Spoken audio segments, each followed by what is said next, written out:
I'm very excited today. This is a very special edition of Living in and Around Jacksonville, North Carolina. Why is it so exciting? Well, I'll tell you why. 743 Francktown Road in Richlands, North Carolina is on the market.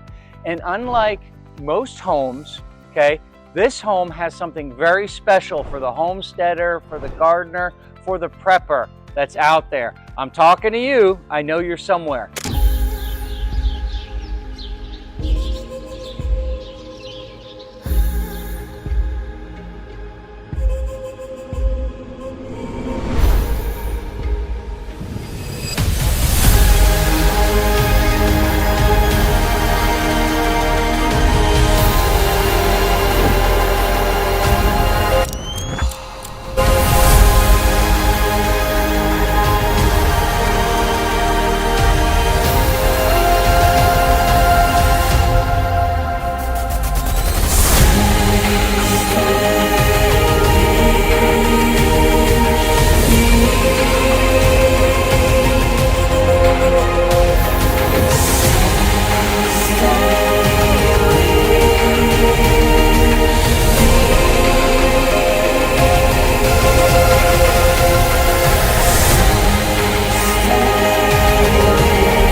Hi, I'm Stephen Skakandi with the Skakandi Group of Living in and Around Jacksonville, North Carolina. And every day I help people just like you buy, sell, or invest. Whether you are moving in 9 months, 9 weeks, or 9 days, I can help you craft a strategy that will help you win in this or any market. But today, we're gonna head out and actually look at the garden of 743 Francktown Road. And we've got a special guest that's gonna tell you all about. So come on, let's go. So I'm trekking through the garden, and who should appear but Jennifer Shaw, and no reindeer, because it is June and it's very hot and we're in Eastern North Carolina. That's my joke for the day. So anyway, I'm with Jennifer Shaw with Countryside Herbs, and she's got a business where she does some homesteading, she makes some herbs, and she's a fantastic resource for anyone that wants to be in Richlands, North Carolina, which is where we are today. So Jennifer, I'm gonna have you take me through this and treat me like I don't know what I'm doing, because I don't. That's why you're here. So talk to us a little bit about what the sellers have done with this garden and some interesting things. So the people watching, they know what a great deal they're getting with this house at 743 Francktown Road in Richlands, North Carolina. Sound good? Yeah. All right, awesome. All right. So back here we have the sunflowers, which are great for pollinating. And of course we want pollinators in our garden for obvious reasons. So Jennifer, when yes. we talk about pollinators, we're talking about bees, right? Yes, that's correct. So bees are super important, folks. It's not all just about growing things that you can eat. You need things that help those things grow, hence pollinators. So bees are good. They're your friend. Yes, very good friends. I just had to point that out. One good thing that they did in this garden is they don't only have pollinating plants here, they have them throughout the garden. So you'll see the zinnias in front of us, and they're all through the garden. So it's gonna attract the bees, not just in this one central location, but they're gonna be pollinating throughout the entire garden. So basically by doing that, you've got bees everywhere because you've got stuff growing everywhere. Is that kind of the theory behind that? That's okay, correct. great. That's awesome. Next, we have our tomatoes right here, which are great. Looks like cherry tomatoes? Cherry tomatoes. And she even has some that are already ready to harvest down here. Okay. Now she had mentioned something about cantaloupe being here as well. Is this what this is right here, cantaloupe? I honestly do not know that that is cantaloupe. Okay. Oh, but we do have something that might possibly be cantaloupe, because that looks like a vining fruit. Fantastic. Right, yeah, I'm cheating, ladies and gentlemen. I have a map right here. I see cherry tomatoes and cantaloupe, so that's why I had to ask. So that's probably it. It's just not grown big enough yet. Okay. How long would that take to grow? Would that be something to harvest probably another month or two? Is that what we're looking at? I honestly don't know about cantaloupe. Okay, fair enough. I'm not a big fan of cantaloupe either. Yeah, we don't grow it personally, so yeah. So, cool. All right. All right.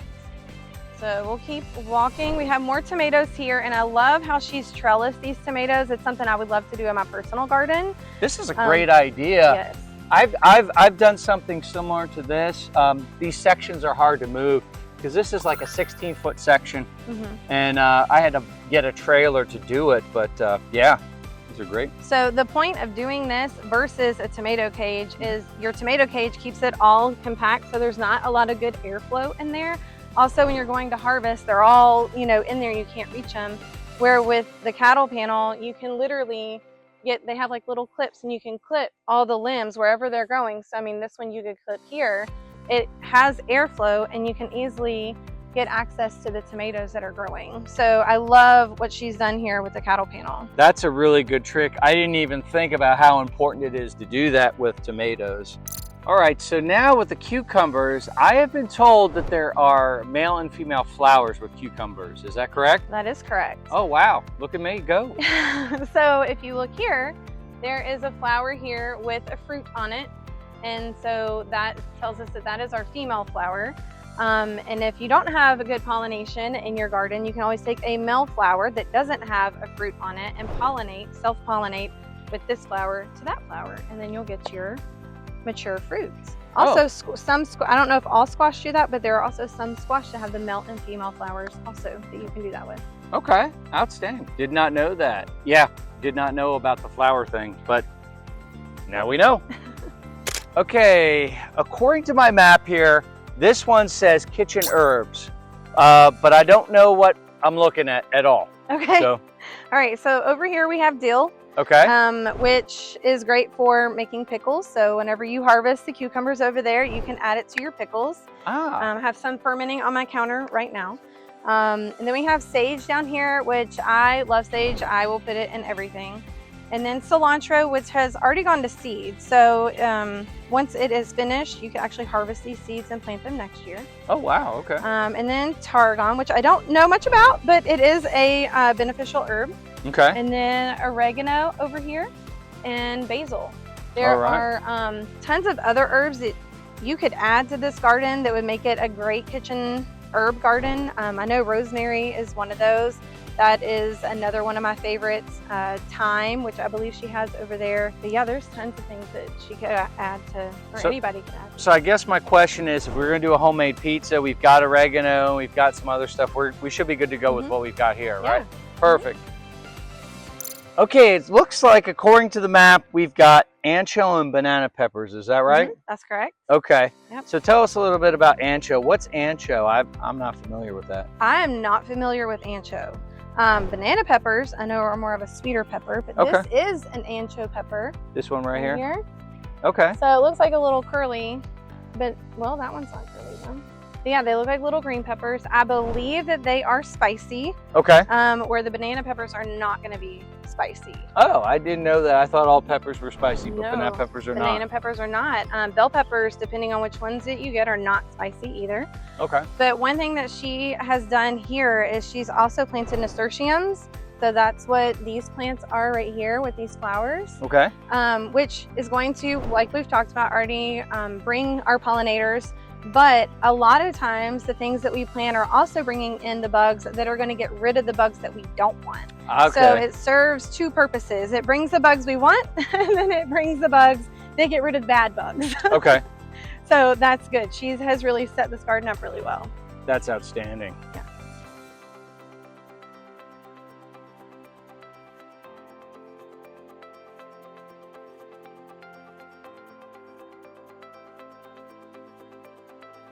All right, according to our map, we're at the medicinal herbs garden right now. So what kind of herbs have we got in here that are medicinal? Okay, so from what I can see, because there is a little bit of growth, so there's probably some surprises under here. Okay. But we have St. John's wort growing right here. Normally they'll have some little yellow flowers on them. We have comfrey growing back here, which is a little bit invasive, but they will come back every year. We also have yarrow, which I actually use yarrow and I use comfrey in my wound salve. So anytime we have a cut or anything, my kids know to go get the wound salve. Okay, so that to take the place of the old Bactine or Neosporin. Neosporin, yep. Okay. And then we have chamomile, which chamomile tea you mentioned earlier. Oh yeah. It's also good to reduce skin irritation. Okay. So like for men that shave, they can use chamomile oil, and that'll help reduce that redness. And then we have thyme over here, which is flowering, but if you look down here and you can smell it, there's some thyme. Okay. So, yeah, there's probably, like I said, other surprises I'm sure in there somewhere, and that would be great to kind of go through, but yeah. So chamomile tea, I think one of the other benefits of it helps you go to sleep as Calming. well, and that type of thing. That's so right. it's not highly caffeinated. Yeah. Use that too.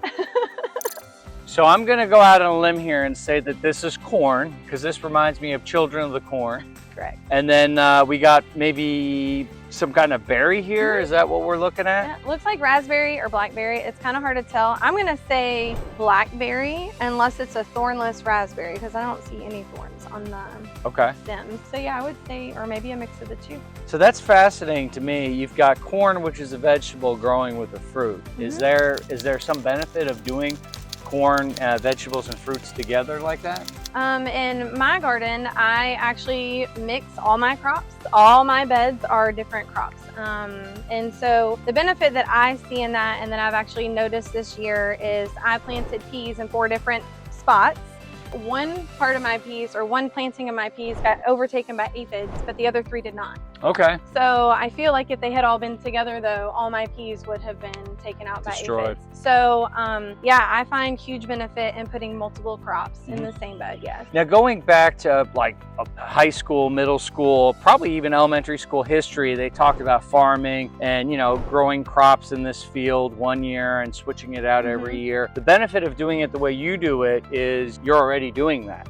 So the soil is renewed. So in a garden like this, where you have kind of this bed's this, that bed's that, you know, so on and so forth, do you have to rotate more? If it's like this, I would rotate, but honestly, I don't see that you would have to. I think look at your crops. If they're thriving, then, you know, I don't know why you would have to, but I do know that a lot of people do rotate. So even if, like, so your raspberries and your blackberries, they can't be moved. They're going to come back year after year in the same spot. But if you see that your corn didn't do well, then maybe rotate another crop over here. So maybe put your sunflowers over here instead of your corn. I would just look at how your crops are thriving and see if they're doing well there. If not, then change it. Now, another shameless plug for rich lands, because it's called rich lands because the land is rich.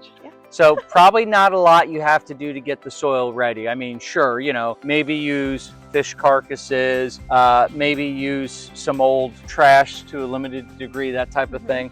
But what are some things that you would recommend doing to the land here, and then contrast that with, say, Sneed's Ferry, which is really popular, which has a very sandy soil. What would you do in both those environments? Honestly, I would do the same thing. I would just add compost. Compost. Compost. It's all natural. Okay. You can do it yourself. You can use it from your scraps and whatnot. Sandy soil. My soil over on the farm is actually really, really sandy. Really? Yes. And so I just add compost. And over time, obviously, like the first couple of years, it's still going to be really sandy, and that's okay, because roots can actually grow better in the sand because it's easier for them to spread. Whereas in like clay, it's all compacted, so then your roots get compacted and they can't spread. But the compost is natural. It came from the earth, and you're putting it back into the earth, and so it makes your soil really, really rich. Okay, that sounds great. So I think now we're going to head over to the chicken run and chicken coop. There's no chickens for you to see, but we're going to talk a little bit about chickens.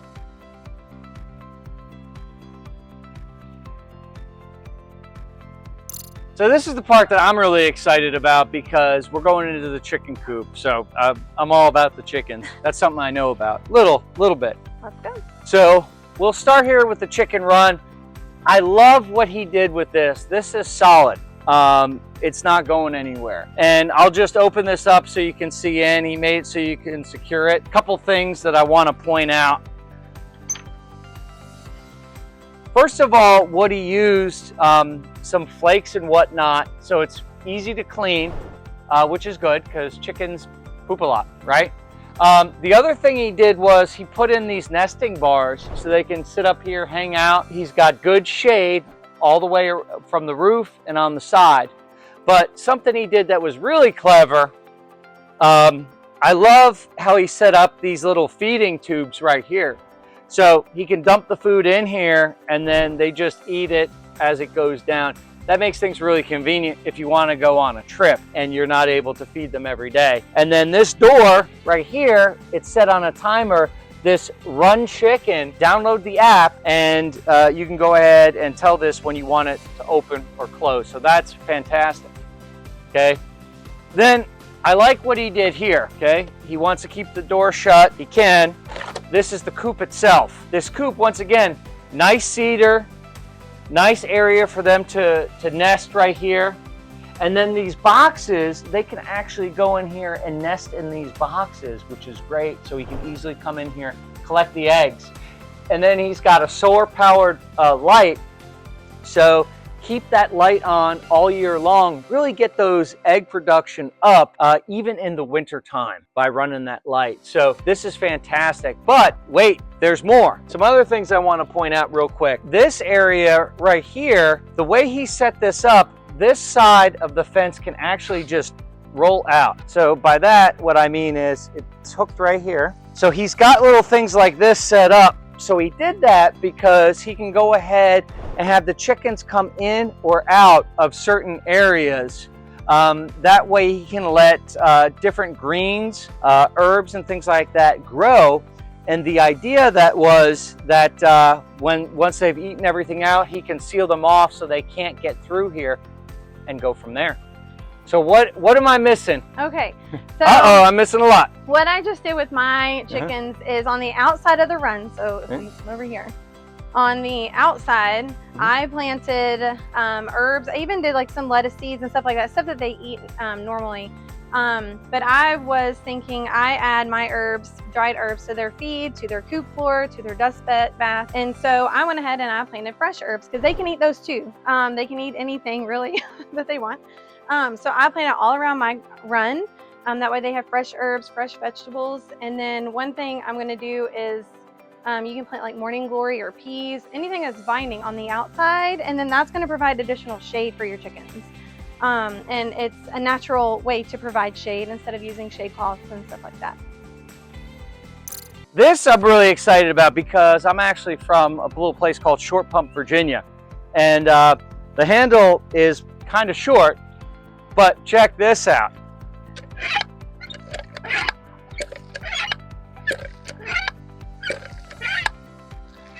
Moral of the story is you've got a well here that you could use. Now it's not hooked up to the house.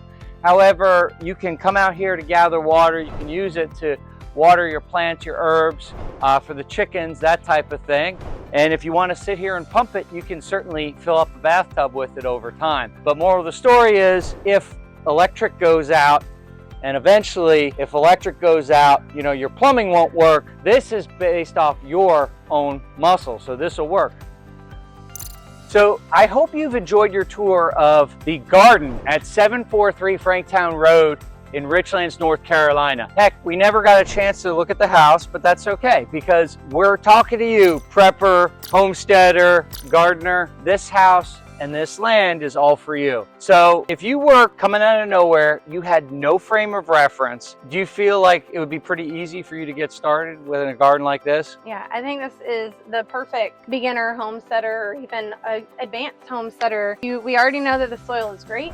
You already have stuff growing. You can already harvest. And if you decide that that's not what you want, you can change it next year. But all the base is already laid out for you, the blueprint, I guess. Awesome. So yeah, everything's in place. You say you want turnkey, you want a house that's ready. We got it right behind you. It's been freshly painted, a bunch of new stuff's installed. The home itself is ready. The garden's ready too. So this is a great opportunity for you to come on out, check out 743 Francktown Road in Richlands for yourself. Jennifer, thank you so much for coming out today. Be sure to look on Facebook for the Countryside Herbs on Facebook. That's where you can find Jennifer, see what she's got going on with her gardening, with her homesteading, and with her herbs. And I am Stephen Skakandi with Living in and Around Jacksonville, North Carolina, and we hope you join us. So remember, if you're looking to purchase in 9 months, 9 weeks, or 9 days, we've got a home just for you. So be sure to like, click, and subscribe. Living in and Around Jacksonville, North Carolina.